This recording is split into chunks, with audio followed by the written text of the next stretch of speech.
What mister Santosh, ನನ್ನ ಮಗಳು ಮೈ ಕೈ ತುಂಬಿಕೊಂಡು ಹೆಂಗ ಅವಳೆ ನೋಡಿ. ಜನ ನಮ್ಮನ್ನ ಏನ್ ಅನ್ಕೊಳ್ಳಲ್ಲ. ದಯವಿಟ್ಟು ಇಲ್ಲಿಂದ ಹೊರಡಿ. ನನ್ನ ದೇವ್ರು ಅಂತಾನೆ ಹೇಳ್ಬೇಕು. ಇವತ್ತು ಇಲ್ಲಿ ಇರ್ಬೇಕಾದ್ರೆ ಕಾಶಿನಾಥ್ ಅವರು ಇವತ್ತು ಅಂಜಲಿಯಾಗಿ ನಿಂತು ಜನಗಳನ್ನ ಸಂಪಾದನೆ ಮಾಡಿದೀನಿ ಅಂತಂದ್ರೆ ನನ್ನ ದೈವ ಕಾಶಿನಾಥ್ ಅವರು. ಕಾರಲ್ಲಿ ಹೋಗಿ ಇಳಿದೆ. ಕೋಟಿ ಕಾರಿನಲ್ಲಿ ಬಂದ ಅಂಜಲಿ. ಕೋಟಿ ಕಾರಿನಲ್ಲಿ ಬಂದ ಅಂಜಲಿ ಅಂದ ತಕ್ಷಣ ಕೆಳಗಡೆ ಸ್ಟಾರ್ಟ್. ಇವಳಿಗೆ ಹೆಂಗ್ ಬಂದ್ಬಿಡ್ತು ಇದು ಕಾರು? ಇಂಥವ್ರೆಲ್ಲ ಕಾರ್ ತಗೊಂಡ್ರೆ ನಾವೇನ್ ಮಾಡ್ಬೇಕು? ಇಂಥವ್ರೆಲ್ಲ ಕಾರ್ ತಗೊಂಡ್ರೆ ಅಂದ್ರೆ ಏನು? ಮಕ್ಳಿಗೆ ಎಜುಕೇಶನ್ ಕೊಟ್ವಿ. ಮಕ್ಳು ಚೆನ್ನಾಗಿ ದುಡಿತಾರೆ. ಮಗಳು ದೊಡ್ಡವಳು ಲಂಡನ್ ಅಲ್ಲಿ ದುಡಿತಾಳೆ. ಅವಳು ಸೈಕಾಲಜಿ ಮಾಡಿದ್ಲು. ಬರ್ಕೊಳ್ಳಿ, ಏನು ನಂಗೆ ಬೇಜಾರಿಲ್ಲ, ಬಟ್ ತಿದ್ಕೊಳ್ಳಿ ನಿಮ್ ಭಾಷೆನ. ಸಂಗೀತ ಕಲಿಸಿಕೊಡಿ ಸಂಗೀತ. ಆವಾಗ ಚಿಕ್ಕ ವಯಸ್ಸಲ್ಲಿ ಆರ್ಟಿಸ್ಟ್ ಬದುಕು ಏನು ಅನ್ಭವಿಸ್ನೋ ಅದ್ರ ಜೊತೆಲೆ ಮಕ್ಕಳದ ಪ್ರತಿ ನಿಮಿಷನೂ ನಾನು ಅವ್ರ ಜೊತೆ ಕಳೆದ ಮಕ್ಕಳ ಜೊತೆ ಆ ಜೀವನ ಫುಲ್ಫಿಲ್ ಮಾಡ್ಕೊಂಡಿದ್ದೀನಿ ಅನ್ಸುತ್ತೆ. ಕ್ಷಮಿಸಿ ಮಾತು ಕೇಳ್ತೀನಿ. ಈಗ ಕೆಲವು ನಟರು ಅಥವಾ ನಟಿಯರು ಒಂದು ಹಂತಕ್ಕೆ ಬಂದಮೇಲೆ ಈ ಮದುವೆ ಆದ ನಂತರ ಎಸ್ಪೆಷಲಿ ತಮ್ಮ ಮದುವೆ ಆದ ನಂತರ ತಮ್ಮ ಹಳೆಯ ಆ ವೈಭವ ಇತ್ತಲ್ಲ, ನಟ ಅಥವಾ ನಟಿಯಾಗಿದ್ದಾಗ ಅದನ್ನು ಬಿಟ್ಟು ಬರೋಕ್ಕಾಗದೆ ಹ್ಯಾಂಗ್ ಓವರು ಅಥವಾ ಅದನ್ನು ಬಿಟ್ಟು ಬರೋಕ್ಕಾಗ ಒದ್ದಾಡ್ತಾರೆ. ಅನೇಕರು ಈಗ ಮದುವೆಗಳನ್ನ ಮುರ್ಕೊಂಡ್ಬಿಡ್ತಾರೆ. ಆ ಥರದ್ದೆಲ್ಲ ಆಗುತ್ತೆ. ಕಷ್ಟ ದಿನಗಳಿಂದ ಬಂದಿದ್ದಲ್ವ. ಈಗ ನನ್ನ ಮಗಳಿಗೆ ಪ್ರತಿ ಹೆಜ್ಜೆಲೂ ಹೊಂದ್ಕೊ ಅಂದರೆ ನನಗೆ ಡೌಟ್ ಇದೆ ಅವಳು ಹೊಂದ್ಕೋತಾಳೆ ಅಂತ. ಈಗಿನ ಜನ್ರೇಷನ್, ನಮ್ಮ ಟೈಮಲ್ಲಿ ಮೊಬೈಲ್ ಇರಲಿಲ್ಲ, ಲ್ಯಾಂಡ್ಲೈನೇ ಅಷ್ಟೇ ನಮ್ಮದು ಕತೆ ಮಾತುಕತೆಗೆ. ಇಷ್ಟು ಸೋಷಿಯಲ್ ಮೀಡಿಯಾ ಇರಲಿಲ್ಲ, ಇಷ್ಟು ಪಬ್ಲಿಸಿಟಿ ಇರಲಿಲ್ಲ.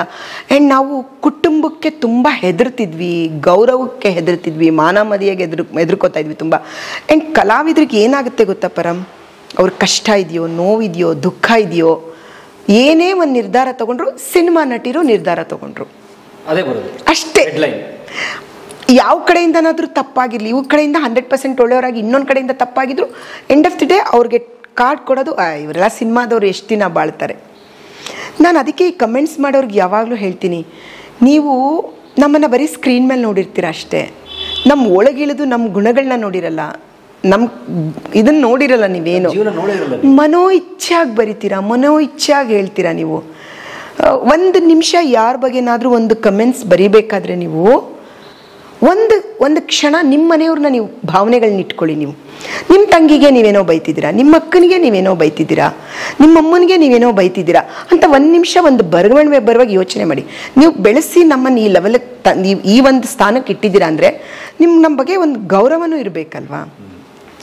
ಮೊನ್ನೆ ನನಗೆ ಒಂದು ಸಿಂಪಲಾಗಿ ಹೇಳೋದು, ನಾನು ಮೊನ್ನೆ ನಮ್ಮದು ಪ್ರೋಗ್ರಾಮ್ ಇತ್ತು, ನಮ್ಮದು ಸಿನಿಮಾದವ್ರದ್ದು ಪೂಜೆಗಿತ್ತು. ಕಾರಲ್ಲಿ ಹೋಗಿ ಇಳಿದೆ. ಕೋಟಿ ಕಾರಿನಲ್ಲಿ ಬಂದ ಅಂಜಲಿ. ಅಲ್ಲಿ ಹೋಗಿರೋದು ಒಂದು ಪೂಜೆ ಮಾಡೋಕ್ಕೆ. ಕೋಟಿ ಕಾರಿ ನಾನು ಏನರಪ್ಪ ನೀವು ಸರ್, ನನಗೆ 50 ವರ್ಷ ದಾಟಿದೆ ಇವಾಗ. ನನಗೆ ಸಿನಿಮಾ ಇಂಡಸ್ಟ್ರಿಗೆ ಬಂದು ಇಷ್ಟು ವರ್ಷ ಆಗಿದೆ. ಆ್ಯಂಡ್ 22 ವರ್ಷ ದುಬೈಲಿದ್ದು ಬಂದಿದ್ದೀವಿ ನಾವು. 10 ರೂಪಾಯಿನೂ ಕೂಡಿಟ್ಟಿದ್ದೀವಿ. ನಾವೇನೂ ಎಂಜಾಯ್ ಮಾಡಿಲ್ಲ, ಏನೂ ನೋಡಿಲ್ಲ ಬದುಕಲ್ಲಿ. ನಾವು ಏನು ಒಂದು ಫಾರಿನ್ಗೆ ಹೋಗಿಲ್ಲ, ಒಂದು ಲಂಡನ್ಗೆ ಹೋಗಿಲ್ಲ, ಏನೂ ನೋಡಿಲ್ಲ. ನಾವು ಎಲ್ಲ ದುಡಿಮೆನೂ ಕೂಡಿಟ್ಕೊಂಡ್ವಿ. ಯಾಕಂದರೆ ನಾನು ಏನೇ ಅನುಭವಿಸಿದ್ರು ನಾನು ವಾಪಸ್ ಹೋದ್ಮೇಲೆ ಅನುಭವಿಸ್ಬೇಕು, ನಾನು ವಾಪಸ್ ಹೋದ್ಮೇಲೆ ಮನೆ ಮಾಡ್ಕೋಬೇಕಿಲ್ಲಿ ನಾವು ಅಂತ. ಮಕ್ಳಿಗೆ ಏನು ಬರುತ್ತೋ ನಮಗೆ ಬಂದು ಕಷ್ಟ ಬರಬಾರ್ದು ಅಂತ. ಕೋಟಿ ಕಾರಿನಲ್ಲಿ ಬಂದ ಅಂಜಲಿ ಅಂದ ತಕ್ಷಣ ಕೆಳಗಡೆ ಸ್ಟಾರ್ಟ್. ಇವಳಿಗೆ ಹೆಂಗೆ ಬಂದ್ಬಿಡ್ತು ಇದು ಕಾರು? ಇಂಥವ್ರೆಲ್ಲ ಕಾರ್ ತಗೊಂಡ್ರೆ ನಾವೇನು ಮಾಡಬೇಕು? ಇಂಥವ್ರೆಲ್ಲ ಕಾರ್ ತಗೊಂಡ್ರೆ ಅಂದ್ರೆ ಏನು? 3 ಸೀರಿಯಲ್ ಮಾಡ್ತಾ ಇದ್ದೀವಿ ಸರ್, ಮೆಗಾ ಸೀರಿಯಲ್ಸು 3 ಸೀರಿಯಲ್ ಮಾಡ್ತಾ ಇದ್ದೀನಿ. ರಾಮಾಚಾರಿ, ಲಕ್ಷ್ಮೀ ನಿವಾಸ, ಜಿ ಕನ್ನಡದಲ್ಲಿ, ಕಲರ್ಸ್ ಕನ್ನಡದಲ್ಲಿ, ಉದಯದಲ್ಲಿ ಎಲ್ಲ ಹೀರೋ ಮದರ್ಸ್, ಎಲ್ಲ ಮೇನ್ ಕ್ಯಾರೆಕ್ಟರ್ಸ್ ಮಾಡ್ತಿದ್ದೀವಿ. ಅಂಥದ್ದು 3 ಕಾರ್ ತಗೋಬೋದು ನಾನು, ಒಂದಲ್ಲ. ನಾನು ಬೆಳಿಗ್ಗೆ 4 ಗಂಟೆಗೆ ಬೆಳಿಗ್ಗೆ 4:15 ಎದ್ದು ನಾನು ನಮ್ಮ ಅಕ್ಕನಿಗೂ ಹೇಳ್ತಾ ಇರ್ತೀನಿ, ನಾನು 13-14 ವರ್ಷದಿಂದ ಈ ಅಭ್ಯಾಸಗಳಾಗಿದೆ. ಯಾವತ್ತೋ ಒಂದಿನ ನಾವು 7 ಗಂಟೆಗೆ 8 ಗಂಟೆಗೆ ಎದ್ದೊಳೋದು, 4:15 ಎದ್ರೆ. ಆಮೇಲೆ ಸಂಜೆ ಟೈಮಿಂಗ್ಸ್ ಇಲ್ಲ ಸರ್ ನನಗೆ. ಶೂಟಿಂಗ್ನ ನನಗೆ ಒಂದು 8:30-9, ಅದು ನಾನು 7 ಗಂಟೆಯಿಂದನೇ ಜಗಳ ಶುರು ಮಾಡ್ತೀನಿ. ನಮ್ಮ ಮನೆ ದೂರ ಇದೆ, ದಯವಿಟ್ಟು ನನ್ನ ಬಿಟ್ಬಿಡಿ, ನಾನೇನು ಚಿಕ್ಕ ಹುಡುಗಿ ಎಲ್ಲ, ನಾನು ಬಿಟ್ಬಿಡಿ, ನಂಗೆ ಟಯರ್ಡ್ ಆಗುತ್ತೆ ಅಂತ ಕೇಳ್ಕೊಳಕ್ಕೆ ಶುರುವಾಗ್ತೀವಿ. ಅವ್ರಿಂದ 8-8:30, 9 ಗಂಟೆಗೂ ಬಿಡ್ತಾರೆ ಕೆಲವು ಸರ್. 9 ಗಂಟೆಗೆ ನೀವು ಇದ್ರ ಹತ್ರ ಅಲ್ಲಿ ಬಿಟ್ಟರೆ ನೀವು ನಾನು ಯಾವಾಗ ಬರೋದು? ಮನೆಗೆ ಬರೋಷ್ಟೊತ್ತಿಗೆ 11 ಗಂಟೆ ಆಗುತ್ತೆ. ನಾವು ಬಂದು ಮೇಕಪ್ ತೆಗೆದು ಸ್ನಾನ ಮಾಡಿ ಆಮೇಲೆ ಬೆಳಿಗ್ಗೆ ಶೂಟಿಂಗಿಗೆ ಬಟ್ಟೆಗಳೆತ್ತಿಟ್ಕೋಬೇಕಲ್ಲ, ಈ ಬಟ್ಟೆಗಳೆಲ್ಲ ತೆಗೆದುಬಿಟ್ಟು ಅದನ್ನೆಲ್ಲ ತೆಗೆದು ಅದನ್ನು ಪ್ಯಾಕ್ ಮಾಡಿಕೊಂಡು ಸರಿ. ಮತ್ತೆ ನಾನು ಮಲ್ಕೊಳ್ಳೋಷ್ಟು ಹಂಗೋ ಹಿಂಗೋ 12:30 ಆಗುತ್ತೆ. ಶೂಟಿಂಗಲ್ಲಿ ಇನ್ ಬಿಟ್ವೀನು ಇವಾಗ ಯಾರ್ದೋ ಬೇರೆಯವ್ರು ಕ್ಲೋಸಪ್ ತೆಗಿತಿದ್ರೆ, ಬೇರೆಯವ್ರು ಸೀನ್ ತೆಗಿತಾ ಇದ್ರೆ ನಾವು ಕಾಯ್ತಾ ಇರ್ತೀವಿ. ಸರ್ ಈ ಸೀನಲ್ಲಿ ನಾನು ಇಲ್ವಾ ಸರ್, ಅಯ್ಯೋ ತುಂಬ ಸುಸ್ತಾಗ್ತಿದೆ, 1 ನಿಮಿಷ ಸರ್ ಹಿಂಗೆ ಉಳ್ಕೊತೀನಿ ಸರ್, ನಾನು ಬೆನ್ನು ನೋವು ತಡ್ಕೊಳಕ್ಕಾಗ್ತಿಲ್ಲ ಸರ್ ನನಗೆ. ನಾವು ಡೈರೆಕ್ಟ್ರನ್ನ ಕೇಳ್ತೀರಿ, ಸರ್ ನೆಕ್ಸ್ಟ್ ಸೀನ್ ಯಾರು ಮಾಡ್ತೀರಿ ಯಾಕೆ ಸರ್? 1 ನಿಮಿಷ ಉಳ್ಕೊತೀನಿ ಸರ್, ತುಂಬ ಬೆನ್ನು ನೋವ್ತಾ ಇದೆ. ಆ ಥರ ಹೋಗಿ ಕೇಳ್ತಾ ಇರ್ತೀವಿ. ಚಾರು ಇವಾಗ ನಿನ್ಸಿನಂತಪ್ಪ ಸದ್ಯ ನನಗೆ ಅರ್ಧ ಗಂಟೆ ನಾನು ಓಡೋಗ್ಬಿಟ್ಟು ತಲೆ ಇಟ್ಬಿಡ್ತೀನಿ ಬೆನ್ನ ಮೇಲೆ, ಪಿಲ್ಲೋ ಮೇಲೆ ತಲೆ ಅಂದರೆ ನಾವು ಮನುಷ್ಯರಾಗಿ ಈ ಥರ ಎಲ್ಲ ಎಕ್ಸ್ಪೆಕ್ಟ್ ಮಾಡ್ತಿರ್ತೀವಿ ಸೆಟ್ಟಲ್ಲಿ. ಒಂದು ಶೂಟ್ ನಂದು ಎಲ್ಲ ಶೂಟಿಂಗು ಅದೇ. ಇನ್ನೊಂದು ಇದ್ರು ಲಕ್ಷ್ಮೀ ನಿವಾಸನೂ ಕೂಡ 2 ಅವರ್ ಜರ್ನಿ. ಬಿಡದಿ ನಂದು ಎವ್ರಿ ಡೇ ಬಿಡದಿ ಸರ್. ಇವ್ರು 2-3 ದಿನ, ಅವ್ರದ್ದು 2-3 ದಿನ. ಇನ್ನೊಂದು ಶೂಟಿಂಗು RR ನಗರದಿಂದ ಆಚೆ ಇನ್ನೆಲ್ಲೋ ಅದು ಉದಯದ ಮಾಡೋದು.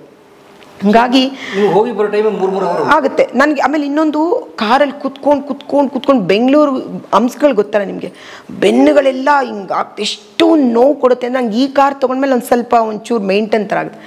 ನಾನು ಅದೇ ಹೇಳೋದು, ಏನು ಈ ಥರ ಬರೀತಾರಲ್ಲ ಇವರು. ಒಬ್ಬ ನೀವು ಈ ಥರ ಬರೆದ ತಕ್ಷಣ ಬೇರೆಯವ್ರಿಗೆ ಇದು ಕೊಟ್ಟು ಶಕ್ತಿ ಕೊಟ್ಟಂಗಾಗುತ್ತೆ. ಇವ್ರು ಹೆಂಗೆ ತೊಗೊಂಡ್ಬಿಟ್ರು, ಅವ್ರು ಹೆಂಗೆ ತೊಗೊಂಡ್ಬಿಟ್ರು. ಆ ಪಿಕ್ಚರ್ ಸರ್ ನಾವು ಸಂಪಾದನೆ ಮಾಡಿದ್ದೀವಿ, ನಾವು ಶ್ರಮ ಪಟ್ಟಿದ್ದೀವಿ, ಕಷ್ಟಪಟ್ಟಿದ್ದೀವಿ. ಆಮೇಲೆ ಆ ಕಾರ್ ತೊಗೋಬೇಕಾದ್ರೆ ಇವಾಗ ಇನ್ನೂ ನಾವು 2-3 ವರ್ಷ ಲೋನ್ಗಳು ಕಟ್ಟಬೇಕು ನಾವು ಪ್ರತಿದಿನ. ನಾನು ಇವನ್ ನಮ್ಮ ಸಿಸ್ಟರ್ಗೆ ಹೇಳ್ತಿರ್ತೀನಿ, ಅಬ್ಬಾ ಯಾವಾಗ ಈ ಲೋನ್ ತೀರುತ್ತೋ ಕಣೆ, ಲೋನ್ ತೀರಿದ್ರೆ ಸಾಕಾಗಿದೆ ನನಗೆ. ಇನ್ನೊಂದು 2 ಸೀರಿಯಲ್ ಮಾಡ್ತೀನಪ್ಪ, ನಂಗೆ ಆಗಲ್ಲ, ನಂಗೆ ತುಂಬ ಸುಸ್ತಾಗುತ್ತೆ, ನನಗೆ ಬೆನ್ನು ತುಂಬ. 2 ಸಿಸೇರಿಯನ್ನೇ ನನಗೆ ಮಕ್ಕಳು. ಒಂದೊಂದು ಸರಿ ಅಂತೂ ನನಗೆ ತುಂಬ ಟಯರ್ಡ್ ಆದಾಗ ಯಪ್ಪ ನಾನು ನಿಜವಲ್ಲಪ್ಪ ನಾನು ನೆಕ್ಸ್ಟ್ ಅಂತೂ ಇಷ್ಟು ಸೀರಿಯಲ್ಗಳು ಒಪ್ಕೊಳ್ಳಲ್ಲ ಆ ಥರ. ಅಂದರೆ ಕಷ್ಟ ಇದೆ. ನಾನು ಯಾವುದೋ ಒಂದು ರಾಜಕೀಯ ಇದ್ದಿದ್ದಲ್ಲ, ನನಗೇನು ಸುಲಭವಾಗಿ ಸಿಕ್ಕಿಲ್ಲ. ಅಪ್ಪ ಅಮ್ಮ ಕೊಟ್ಟಿಲ್ಲ ದುಡ್ದು, ಇಲ್ಲ ಯಾವುದೋ ಹೊಲನೋ ತೋಟನೋ ಮಾರ್ಬಿಟ್ಟು ತೊಗೊಂಡಿಲ್ಲ ನಾವು ಸಂಪಾದನೆ ಮಾಡಿ. ಸರ್ 1 ರೂಪಾಯಿಗೂ ತುಂಬ ಗೌರವಿಸ್ತೀನಿ ನಾನು. ಕೌಂಟ್ ಮಾಡ್ತೀನಿ, ಹಬ್ಬ ಈ ತಿಂಗಳು ಕಟ್ಟೆ, ಇನ್ನು 16 ತಿಂಗಳು, ಅಪ್ಪ ಈ ತಿಂಗಳು ಕಟ್ಟೆ, ಇನ್ನು 20. ಅಂದರೆ 1 ತಿಂಗಳು EMI ಹೋದಾಗ ಕೌಂಟ್ ಮಾಡ್ಕೊಳ್ತಿರ್ತೀವಿ ನಾವು. ಸೊ ಇದು ಮುಗೀತು ಇನ್ನಿಷ್ಟೇ ಅಂತ ನಾವು ಮನಸ್ಸಿಗೆ ಸಮಾಧಾನ ಮಾಡ್ಕೊಳ್ಳೋದು, ಅಷ್ಟು ಯೋಚನೆ ಮಾಡ್ತಿರ್ತೀವಿ ನಾವು. ನೀವು ಸುಲಭವಾಗಿ ಕೋಟಿ ಕಾರಿಲೆ ಬಂದಂತ ಒಬ್ರು ಹಾಕಿದ ತಕ್ಷಣ ಮನೋ ಇಚ್ಛೆಯಾಗಿ ಬರೀತಿರಲ್ಲ, ಕ್ಯಾರೆಕ್ಟರ್ ಬಗ್ಗೆ ಜಡ್ಜ್ ಮಾಡೋದು. ನಾನು 1 ನಿಮಿಷ ಅನ್ಕೋತೀನಿ, ಓದು ನೀನು ಇಷ್ಟು ಕೇವಲವಾಗಿ ಬರ್ದಿದ್ಯಾ ಅಂದರೆ ನಿನ್ನ ಸ್ವಂತ ಅಕ್ಕ ತಂಗಿರ್ನ ಯಾವ ಥರ ಕಾಣ್ಬೋದು ನೀನು, ಯಾವ ಲ್ಯಾಂಗ್ವೇಜಲ್ಲಿ ನೀನು ಅವ್ರನ್ನ ಮಾತಾಡಿಸ್ಬೋದು ಮನೇಲಿ, ನೀನು ಅವ್ರನ್ನ ಯಾವ ದೃಷ್ಟಿಲಿ ನೀವು ನೋಡ್ಬೋದು. ನೀವು ದಯವಿಟ್ಟು ಇವತ್ತು ನೋಡಿ, ನೀವೇ ನೋಡ್ತಿದ್ರ ನಮ್ಮ ಕನ್ನಡ ಇಂಡಸ್ಟ್ರಿ ಬೇರೆ ಇಂಡಸ್ಟ್ರಿ ಎಲ್ಲ ತಿರುಗಿ ನೋಡೋ ಥರ ಒಂದು ಘಟನೆಯಿಂದ ಯಾವ ಥರ ಆಯಿತು. ಇದಕ್ಕೇನು ಕಾರಣ ಹೇಳಿ? ಬರೀ ಕಮೆಂಟ್ಸ್ ಅಷ್ಟೆ. ಇವತ್ತು ಇಂಡಸ್ಟ್ರಿ ಏನಾಯಿತು? ಒಬ್ಬ ಮೇರು ನಟ ಇವತ್ತು ಹೋಗಲ್ಲಿ ಸಫರ್ ಆಗ್ತಾ ಇದ್ದಾರೆ ಅಂತಂದರೆ ಒಂದು ಕಮೆಂಟ್ಸ್ನ ಹೋಗಲಿ, ಅದನ್ನು ಹಾಕಿರೋನೂ ಎಚ್ಚೆತ್ಕೊಂಡಿಲ್ಲ. ಈಗ ಅದನ್ನು ಓದ್ಬಿಟ್ಟು ಇವಾಗ ನನಗೆ ಏನಕ್ಕೆ ನಾನು ಏನೂ ಮಾಡಲ್ಲ. ಅವರು ನಮ್ಮನ್ನು ಬೆಳೆಸಿ ಉಳಿಸಿದ್ದಾರೆ, ಅವ್ರು ಏನು ಬೇಕಾದರೂ ಬರ್ಕೊಳ್ಳಿ. ಅವ್ರ ತಂಗಿಗೋ ಅಕ್ಕನಿಗೋ ಬರೀತಿದ್ದಾರೆ ಅಂತ ತಿಳ್ಕೊಂಡು ಬರ್ಕೊಳ್ಳಿ ಬಿಡಷ್ಟೆ. ಯಾರೋ ನನ್ನ ಅಣ್ಣನೋ ತಮ್ಮನೋ ನನ್ನ ಪ್ರೀತಿ ಮಾಡಿದಾನೋ ಬರೆದಿದ್ದಾರೆ ಅಂತ ನಾನು ಖುಷಿ ಪಟ್ಕೋತೀನಿ, ಇಷ್ಟೇ ಅನ್ಕೋತೀನಿ. ಯಾರೋ ನಾನು ತುಂಬ ಪ್ರೀತಿಸೋನು ಬರೆದಿದ್ದಾರೆ ಬಿಡು ಅಷ್ಟೇ. ಯಾರೋ ಅವ್ನಿಗೆ ನನ್ನ ಕಂಡ್ರೆ ತುಂಬ ಪ್ರೀತಿ ಅನಿಸುತ್ತೆ, ತುಂಬ ಅಭಿಮಾನ ಅನಿಸುತ್ತೆ ನನ್ನ ಕರೆದು, ಅದಕ್ಕೆ ಬರೆದಿದ್ದಾರೆ. ಇಲ್ಲ ನಿಂಗೆ ಕೋಪ ಬರಲ್ಲ, ಬೈಯರ್ವೇನು? ನೋ, ಮಾಡಲ್ಲ ನಾನು. ಈಗ ನಮ್ಮ ಮನೆಯವ್ರು ಏನೋ ತಪ್ಪು ಮಾಡ್ತಾರೆ, ಅವ್ರನ್ನ ಹಿಡಿದು ಈಚೆ ಹಾಕ್ತೀವ, ಹೊಡಿತೀವ, ಕಂಪ್ಲೇಂಟ್ ಕೊಡ್ತೀವ, ಏನೂ ಮಾಡಲ್ಲ. ಇವತ್ತು ಒಂದೇ ಒಂದು ಘಟನೆಯಿಂದ ಇಷ್ಟು ನಡೆದೋಯ್ತು. ಇವಾಗ ಬಂದಿರೋ ಹೆಣ್ಮಕ್ಳು ಒಂದಕ್ಕೆ ಇಷ್ಟು ಕೋಪ ಮಾಡ್ಕೊಂಡು ಇಷ್ಟು ದೊಡ್ಡದು ಮಾಡ್ತಾರೆ, ನಮ್ಮ ಬಗ್ಗೆ ನಾನಾ ಥರ ಬರೀತಾರೆ. ಅವಾಗ ಇಷ್ಟೇ ಅನ್ಕೊಳ್ಳೋದು, ಬರ್ಕೊಳ್ರಪ್ಪ ಪರವಾಗಿಲ್ಲ, ನಿಮಗೆ ಖುಷಿಯಾಗಿದೆಯಾ, ನಮಗೆ ಬರೆಯೋದ್ರಿಂದ ನಿಮ್ಗೆ ಸಂತೋಷ ಸಿಕ್ಕಿದೆಯಾ, ಬರ್ಕೊಳ್ಳಿ ಪರವಾಗಿಲ್ಲ. ಬಟ್ ಕೋಟಿ ಕಾರಿನ ಸರ್, ಆಫ್ಟರ್ ಆಲ್ ಇವತ್ತು ನಿನ್ನೆ ಬಂದವರು ಯಾವ ಥರ ಓಡಾಡ್ತಿರ್ತಾರೆ, ಇಷ್ಟು ವರ್ಷ ಸಂಪಾದನೆ ಮಾಡಿ, ಇಷ್ಟು ಕಷ್ಟಪಟ್ಟು ಸಂಪಾದನೆ ಮಾಡಿ, ಆಮೇಲೆ ಇವಾಗ ನಾವು ಒಂದು ಕಾರ್ ತಗೊಳ್ಳೋಕೆ ನಿರ್ಧಾರ ಮಾಡಿದ್ದೀವಿ ಅಂದರೆ ಸೆಟ್ಲ್ ಆಗಿದ್ದೀವಿ ಅಂತ. ಹಿಂದೆ ತಿರುಗಿ ನೋಡೋಷ್ಟು ಪರಿಸ್ಥಿತಿ ಇಲ್ಲ. ಒಂದು ಲೈಫಲ್ಲಿ ಒಂದು ಮಟ್ಟಕ್ಕೆ ಬಂದಿದ್ದೀವಿ, ಮಕ್ಕಳಿಗೆ ಎಜುಕೇಷನ್ ಕೊಟ್ಟಿದ್ದೀವಿ. ಮಕ್ಕಳಿಗೆ ಎಜುಕೇಷನ್ ಆಗೋವರೆಗೂ ತೊಗೋಬಾರ್ದು ಕಾರ್ಗಳೇನು ಅಂತಿತ್ತು. ಮಕ್ಕಳಿಗೆ ಎಜುಕೇಷನ್ ಕೊಟ್ವಿ, ಮಕ್ಕಳು ಚೆನ್ನಾಗಿ ದುಡಿತಾರೆ. ಮಗಳು ದೊಡ್ಡವಳು ಲಂಡನಲ್ಲಿ ದುಡಿತಾಳೆ, ಅವಳು ಸೈಕಾಲಜಿ ಮಾಡಿದ್ಲು, ಚೆನ್ನಾಗಿ ದುಡಿತಾಳೆ. ಇವತ್ತು ನಾನಿಲ್ಲ ಅಂದರೆ ನನ್ನ ಮಗಳೇ ತಕ್ಕೊಡ್ತಾಳೆ ಬೇಕಾದರೆ ನನಗೆ, ಆ ಮಟ್ಟಕ್ಕೆ ದುಡಿತಾಳೆ. ಚಿಕ್ಕ ಮಗಳು ಇನ್ನೂ ಅಲ್ಲಿ ಓದಿ ಬಂದಿದ್ದು, ಡಿಗ್ರಿ ಕಂಪ್ಲೀಟ್ ಆಗಿತ್ತು, ಟ್ರೈನಿಂಗ್ಗೆ ಓದ್ಲು ಅಂತ ಅಷ್ಟು ದೊಡ್ಡ ಕಂಪ್ನಿಲಿ ಅವಳಿಗೆ ಜಾಬ್ ಸಿಕ್ತು. ನಾಳೆ ಮನಸ್ಸು ಮಾಡಿದ್ರೆ ನನ್ನ ಮಗಳು ಇನ್ನೊಂದು ತೊಗೊಳ್ತಾಳೆ. ಅವಳು ಸ್ಯಾಲ್ರಿಲಿ ಬರೀ ತಿಂಗ್ಳಿಗೆ ಒಂದು 50 ಕಟ್ಟಿದ್ರೆ ಅವಳು ಇಂಥದೇ ಒಂದು ಕಾರ್ ತೊಗೊಳ್ತಾಳೆ. ಹಸ್ಬೆಂಡ್ ದುಡಿತಾರೆ, ನಾನು ದುಡಿತೀನಿ, ಎಲ್ಲರೂ ದುಡಿತೀವಿ ಮನೇಲಿ. ನೀವೊಂದು ಕಾರ್ಗೆ ಈ ಥರ ಬರೀತಿರಲ್ಲ, ಓಕೆ ಬರೀ ಕಂಗ್ರ್ಯಾಚುಲೇಷನ್ ಅಂತ ಬರೀತಾರೆ ಮೇಡಮ್. ಇವಳು ಹೆಂಗೋ ಹಿಂಗೆ ತೊಗೊಂಡ್ರು, ಇವ್ರು ಏನೋ ಬೇರೆ ಏನೇನೋ. ದಯವಿಟ್ಟು ಆ ಥರ ಎಲ್ಲ ಬರೆದ್ರೆ ಹಿಂಸೆ ಆಗುತ್ತೆ ಕಲಾವಿದರಿಗೆ, ತುಂಬ ನೋವಾಗುತ್ತೆ. ನಾವು ಪಟ್ಟ ಶ್ರಮಕ್ಕೆ ಬನ್ನಿ, ನೀವು ಎಲ್ಲಿದ್ದೀರಾ ಬನ್ನಿ, ಒಂದು ಅರ್ಧ ಗಂಟೆ ನನ್ನ ಜೊತೆ ಮಾತಾಡ್ಕೊಂಡು ಹೋಗಿ. ಬೇಡ ಒಂದು ದಿನ ನಿಮ್ಮ ಜೊತೆ ಒಂದು ರೊಟೀನ್ ನಿಮ್ಗೆ ಹೇಳ್ತಾ ಇದ್ದೀನಲ್ಲ, ನಾನು 3 ಟೈಮ್ ಊಟ ಇರಲಿಲ್ಲ ಪರಂ. ಇವತ್ತು ಭಗವಂತ ಕೊಟ್ಟಾದ್ಮೇಲೂ ಮನೆ ತೊಗೋತೀರಾ, ಸೈಟ್ ತೊಗೋತೀರಾ, ಎಷ್ಟು ತೊಗೊತೀರಾ? ಅದನ್ನು ಮೀರಿದ ಇನ್ನೊಂದು ಖುಷಿ ಪಡೋದೊಂದು ತೊಗೋಬೇಕು ಅನ್ಸುತ್ತಲ್ವಾ, ಅದನ್ನು ಮಾಡಿರೋದಷ್ಟೇ ಇವಾಗ. ಅದು ಒಬ್ರ ಹತ್ರ ಕೈ ಚಾಚಿ ಅಲ್ಲ, ಒಬ್ರಿಗೆ ತಲೆ ಒಡೆದು ಅಲ್ಲ, ಒಬ್ರಿಗೆ ದ್ರೋಹ ಮಾಡಿಲ್ಲ. ನಾನು ದುಡಿತಾ ಇದ್ದೀನಿ, ನನಗೆ ದುಡಿಯೋ ಶಕ್ತಿ ಇದೆ. ಗೌರ್ಮೆಂಟ್ ಟ್ಯಾಕ್ಸ್ ಕಟ್ಟೋ ಬದಲು ನಾನು ನನ್ನ ಕಾರ್ಗೆ ತೊಗೊಂಡು ಅದು ಕಟ್ಕೊತೀನಿ ನಾನು. ಈ ಥರ ಒಂದು 10 ಯೋಚನೆಗಳನ್ನ ಮಾಡಿ ನಮ್ಮ ಆಡಿಟ್ರ್ ಹೇಳ್ತಾರೆ, ಮೇಡಮ್ ಒಂದು ಒಳ್ಳೆ ಕಾರ್ ತೊಗೊಳ್ಳಿ, ಇಷ್ಟೊಂದು ಟ್ಯಾಕ್ಸ್ ಕಟ್ಟೋದೆ ಬೇಡ, ಅಲ್ಲೇ ಹೋಗುತ್ತೆ ನಿಮ್ಗೆ, ಮಾಡಿ ಪ್ಲ್ಯಾನ್ ಮಾಡಿ ಆ ಥರ ಏನಾದರೂ ಒಂದು ಟ್ಯಾಕ್ಸ್. ನಾನಾ ಥರದ ಯೋಚನೆ ಮಾಡ್ತೀವಿ. ಅದೆಲ್ಲ ಆದಾಗ ಕಲಾವಿದರು ನೀವು ಬೆಳೆಸಿದ್ದೀರಾ ಉಳಿಸಿದ್ದೀರಾ ಒಪ್ಕೊಳ್ತೀನಿ. ಹಾಗಂತ ಮನೋ ಇಚ್ಛೆಯಿಂದ ಬರಿಬೇಕಾದ್ರೆ ಒಂದೇ 5 ನಿಮಿಷ ಈ ಇಂಡಸ್ಟ್ರಿಲಿ ಇವತ್ತು ನಡೆದ ಘಟನೆ ನೆನೆಸ್ಕೊಂಡ್ಬಿಟ್ರೆ ಯಾರು ಕೆಣಕದೇ ಬೇಡ. ಅಪರಾಧ ಮಾಡಿದವನು ತಪ್ಪು ಮಾಡಿದವ್ರು ಹೊರಟೋಗಿದ್ದಾರೆ. ನೀನು ಯಾಕೆ ಮಾಡಿದೆ ಅಂತ ಕೇಳಿ ಓಕೆ ಒಂದಂತ ಜಾಸ್ತಿನೇ ಮೀರಿರ್ಬೋದು, ಕೇಳಿದವ್ರು ಇವತ್ತಿಷ್ಟು ಸಫರ್. ಇವತ್ತು ಬೆಂಕಿ ಎಲ್ಲರೂ ಹತ್ಕೊಂಡ್ರೆ ಇಡೀ ಮನೆಗೆ ಹತ್ಕೊಳ್ಳುತ್ತಲ್ವ, ಅದು ಒಂದು ಕಡೆ ಹತ್ಕೊಳ್ಳುತ್ತೆ. ಅದು ಇವತ್ತು ಇಂಡಸ್ಟ್ರಿಗೆ ಒಂದು ಕೆಟ್ಟ ಹೆಸರಾಗಿ ಕಲಾವಿದರಿಗೆ ತಿರುಗಿ ನೋಡೋಂಗೆ ಘಟನೆ ಆಯಿತು. ಅದಕ್ಕೆ ದಯವಿಟ್ಟು ಇದೆಲ್ಲ ನೋಡ್ತಾ ಇರ್ತೀವಲ್ಲ, ನಂಗೆ ತುಂಬ ನೋವಾಗುತ್ತೆ. ನನಗೆ ಮೊನ್ನೆ ಅಂತೂ ತೀರಾ ಅನ್ನಿಸ್ತು, ಯಾಕೆ ಹಂಗೆ ಬರೀತೀರಾ? ಇಲ್ಲ, ನಾನು ಒಬ್ಬ ಒಳ್ಳೆ ತಾಯಿ, ಮಕ್ಕಳು 2 ಹೆಣ್ಮಕ್ಳಿದ್ದಾರೆ, ಬದುಕು ಕಟ್ಕೊಂಡವಳು. ಇವತ್ತು ತುಂಬ ಕುಟುಂಬದಲ್ಲಿ ಬೇಕಾದ್ರೆ ನಮ್ಮ ಸಿಸ್ಟರ್ಗೆ ಹಸ್ಬೆಂಡ್ ತೀರೋಗ್ಬಿಟ್ರು, ಲಕ್ಷ್ಮಿಗೆ. ನಮ್ಮ ಅಣ್ಣ ತಮ್ಮ ತೀರೋಗ್ಬಿಟ್ಟಿದ್ದಾರೆ. ನನಗೆ ನಾನು ಹೇಳಿದೆ ಇಷ್ಟು ದೊಡ್ಡ ಮನೆ, ಯಾರೋ ನನಗೆ ಯಾಕೆ ಬೇರೆಯವರು? ನಾನು ಅಕ್ಕನಿಗೆ ಹೇಳಿದೆ, ನಾನು ಅವ್ರದ್ದು ಸ್ವಂತ ಮನೆ ಇದೆ ಆಟಿನಗರದಲ್ಲಿ, ನಾನು ಅವ್ರನ್ನ ಅವ್ರು ಬೇಡ ರೆಂಟ್ ಕೊಟ್ಬಿಟ್ಟು ನಮ್ಮ ಅಕ್ಕನ್ನು ಅವ್ರ ಮಗನ್ನ ನಾನು ಕರ್ಕೊಂಡು ಬಂದೆ.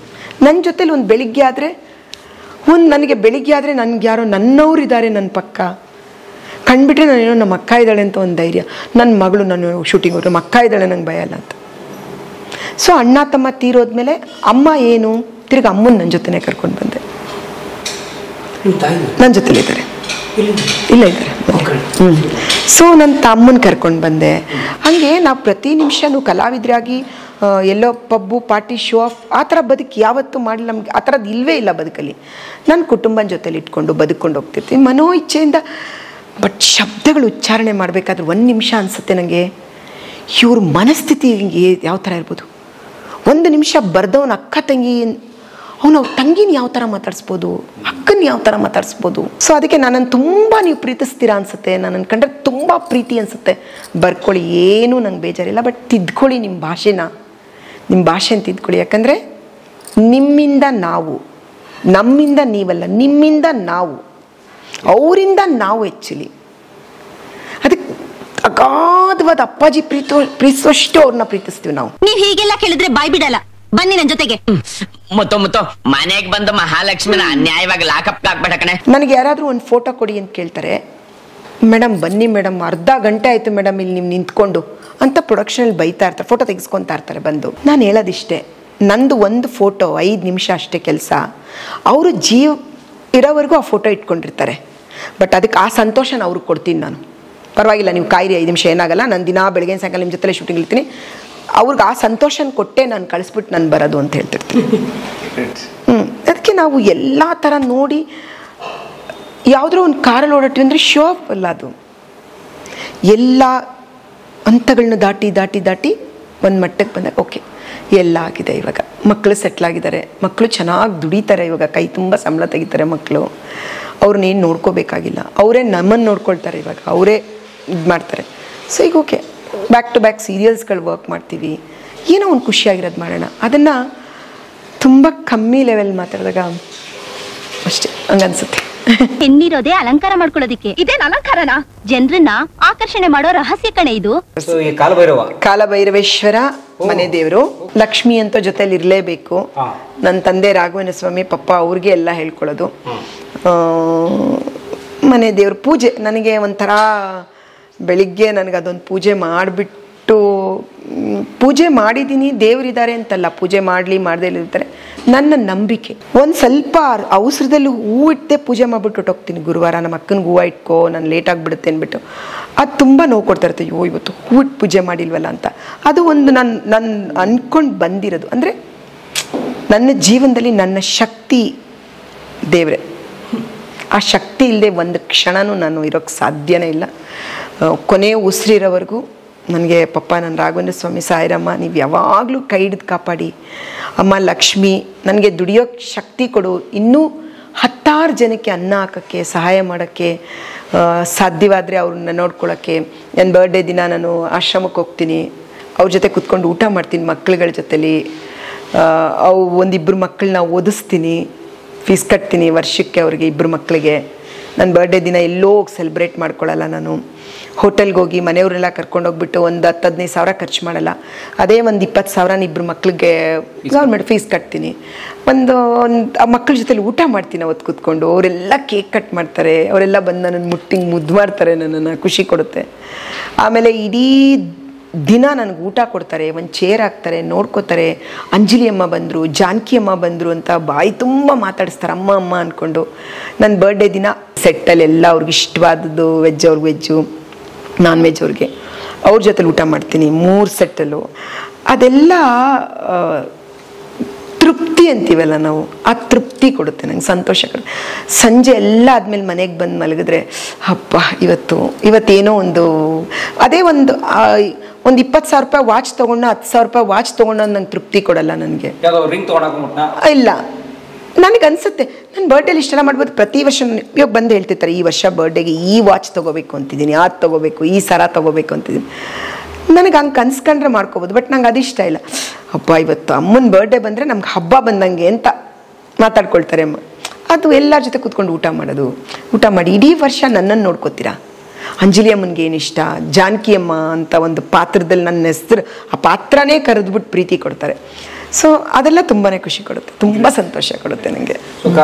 ಒಳ್ಳೇದು ಮಾಡಿ ಎಲ್ರಿಗೂ ಕೇಳ್ಕೊಂಡು. ಅದು ಓಪನ್ ಕಿಚನ್ ಮಾಡಿದ ನಮ್ಮ ಅಣ್ಣ ಅದನ್ನು ಮಾಡುವಾಗ.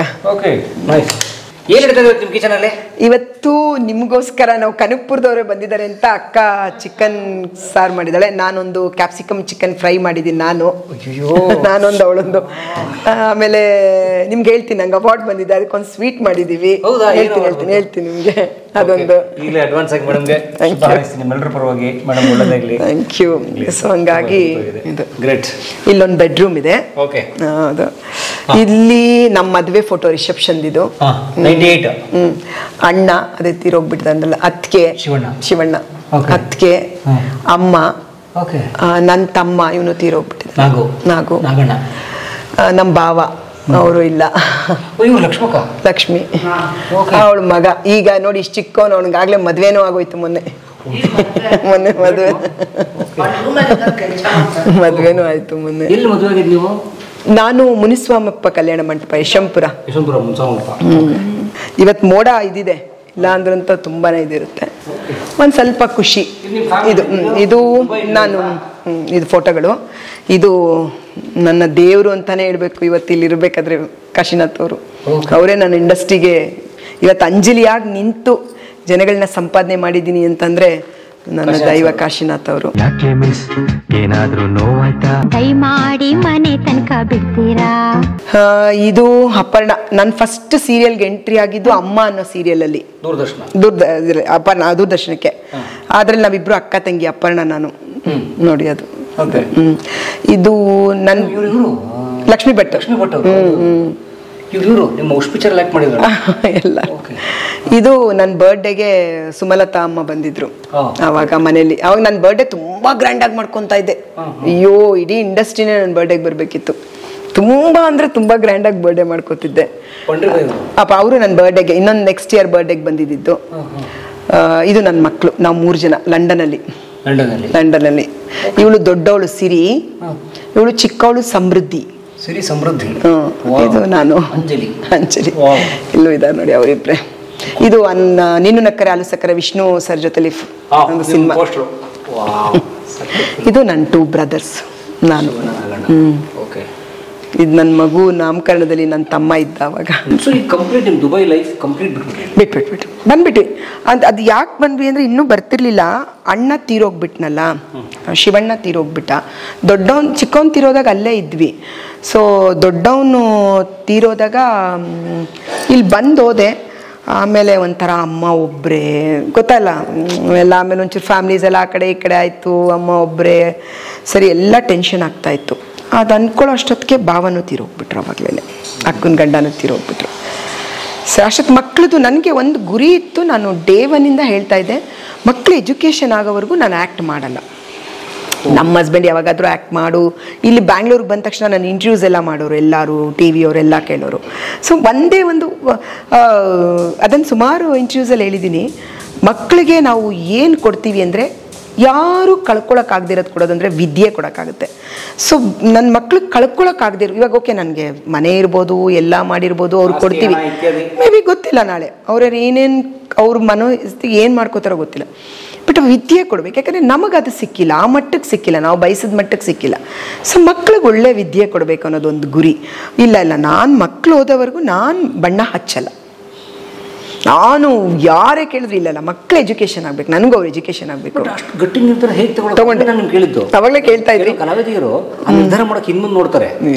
ನನಗಿಲ್ಲ, ನಾನು ನಿಮ್ಗೆ ಅದನ್ನು ಹೇಳಕ್ ಹೊರಟೆ, ಕರೆಕ್ಟ್ ಮರೆತ್ವಿ ಅವಾಗ. ಬಟ್ ಜೀವನನ ತುಂಬ ಕಷ್ಟದಿಂದ ಹೆಜ್ಜೆ ಹೆಜ್ಜೆಲಿ ನೋಡಿದಕ್ಕೂ ನನಗೆ ಏನೇ ಒಂದು ನಿರ್ಧಾರ, ಒಂದು ಸ್ವಲ್ಪ ಮನಸ್ತಾಪಗಳು ಬಂದು ಆಚೆ ಈಚೆಗೆ ಏನಾದ್ರು ಒಂದು ನಿರ್ಧಾರ ತಗೊಳ್ಳೋಣ ಅಂದರೆ ನಾಳೆ ಏನಾಗುತ್ತೆ, ಏನಾಗ್ಬೋದು ಅನ್ನೋದು ನಾನು ಯೋಚನೆ ಮಾಡ್ಕೋತಾ ಇದ್ದೆ. ನಾನೇ ಒಂದು ಪಿಕ್ಚರ್ ಮಾಡ್ಕೋತಾ ಇದ್ದೆ, ಓಕೆ ಇದು ಬೇಡ, ಇವಾಗ ನಂಗೆ ತುಂಬ ಕಷ್ಟ, ನಂಗೆ ಸಾಕಾಗ್ತಿದೆ, ಒಂದು ನಿರ್ಧಾರ ತಗೊಳ್ಳೋಣ, ಮುಂದಿನ ಹೆಜ್ಜೆ ಏನಾಗ್ಬೋದು, ಯಾವ್ಯಾವ ಬಿರುಗಾಳಿಗಳು ಬಂದು ಬೀಸ್ಬೋದು, ಯಾವ್ಯಾವ ಮರಗಳು ಮುರಿದು ನನ್ನ ಮೇಲೆ ಬೀಳ್ಬೋದು, ಏನೇನು ಹಿಂಸೆಗಳನ್ನ ಅನುಭವಿಸ್ಬೋದು, ಇನ್ನು ತಿರ್ಗಾ ಮತ್ತೆ ಒಂದು ಮುಳ್ಳಿನ ದಾರಿಲಿ ನಡೆಯೋಕ್ಕೆ ಶುರು ಆಗ್ಬೋದು. ಅದೆಲ್ಲ ಬೇಡ, ಇರೋ ಬದುಕಲ್ಲೇ ಮುಳ್ಳು ಕಲ್ಲು ಇದು ಏನಿದೆಯೋ. ಯಾಕಂದರೆ ಅಭ್ಯಾಸ ಆಗಿರೋರಿಗೆ ಯಾವ ಕಷ್ಟ ನೋವು ಕಣ್ಣೀರು ಬಂದರೆ ಹೊಸ್ತೇನಲ್ಲ, ಅದು ಏನು ಅನ್ಸಲ್ಲ. ಫಸ್ಟ್ ಬಿಸಿ ಬಿದ್ದಾಗ ಮಾತ್ರ ಅಪ್ಪ ಅಂತೀವಿ, ಸೆಕೆಂಡ್ ಟೈಮ್ ಅಯ್ಯೋ ಮೊನ್ನೆನೂ ಇಲ್ಲೇ ಬಿಸಿ ಬಿತ್ತು, ಇವಾಗಲೂ ಇಲ್ಲೇ ಬಿಸಿ ಬಿದ್ದು ಅಂದ್ಕೊಂಡು ಹಿಂಗೆ ಅಂದ್ಕೊಂಡು ಕೆಲಸ ಮಾಡ್ತೀವಿ. ಇದನ್ನು ದೊಡ್ಡದು ಮಾಡ್ಕೊಂಡು ಕೂತ್ಕೊಳ್ಳಲ್ಲ ನಾವು, ಎಲ್ಲರಿಗೂ ಹೇಳಲ್ಲ ಈಗ ಸುಟ್ಟೋಯ್ತು ಅಂತ ಹೇಳಲ್ಲ, ಅಯ್ಯೋ ಎಷ್ಟು ಸಾರಿ ಹೇಳೋದು. ಹಂಗೆ ಆ ಕಷ್ಟಗಳು ಜೀವನಗಳನ್ನೆಲ್ಲ ನೋಡಿದಾಗ, ಆಮೇಲೆ ಕಲಾವಿದರು ಅಂದ ತಕ್ಷಣ ನಾನು ನನ್ನ ಕುಟುಂಬಕ್ಕೆ ಮಾತ್ರ ಅಪರಾಧಿ ಆಗಲ್ಲ, ನನ್ನ ಕುಟುಂಬಕ್ಕೆ ಮಾತ್ರ ಬಾಯಲ್ಲಿ ಮಾತಾಡೋಳಾಗಲ್ಲ, ಕೋಟ್ಯಾಂತರ ಜನ ಅವ್ರ ಮನೋ ಇಚ್ಛೆಂಗೆ ಮಾತಾಡೋಕೆ ಮನೋ ಇಚ್ಛೆಂಗೆ ಇದು ಮಾಡ್ಕೊತಾರೆ. ಸೊ ಇನ್ನೊಂದು ಶ್ರಮದ ಜೀವನಗಳೇ ಇರೋದು. ನೀವು ಯಾವುದೇ ಬದುಕನ್ನ ಆರಿಸ್ಕೊಳ್ಳಿ, ಇದು ಬೇಕು ಬೇಡ ಅಂತ ಆರಿಸ್ಕೊಳ್ಳಿ, ಎಲ್ಲ ಕಷ್ಟದ ಜೀವನಗಳೇ, ಮತ್ತೆ ಎಲ್ಲ ನೋವಿನ ದಿನಗಳೇ.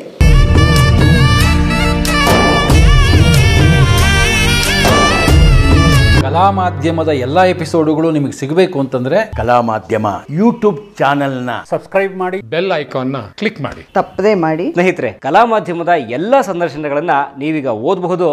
www.kalamadhyama.com ಈ ವೆಬ್ಸೈಟ್ಗೆ ವಿಸಿಟ್ ಮಾಡಿ, ಇಂಟರ್ವ್ಯೂಗಳನ್ನು ಓದಿ. ಓದುವ ಸಂಸ್ಕೃತಿ ಹೆಚ್ಚಾಗಲಿ. ಧನ್ಯವಾದ.